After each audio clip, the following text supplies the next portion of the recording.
கண்ணை இழந்து வந்து தேக சுகத்தில் கவனம் காட்டு வழியில் பயணம் கங்கை நதிக்கு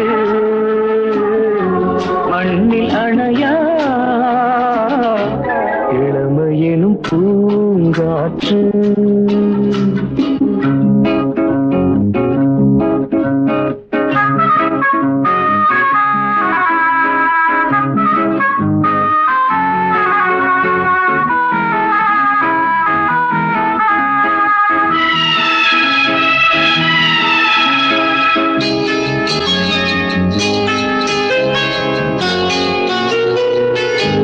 அங்கம் முழுதும் பொங்கும் இளமை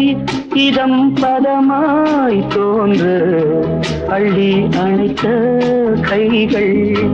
கேட்க நினைத்தாள்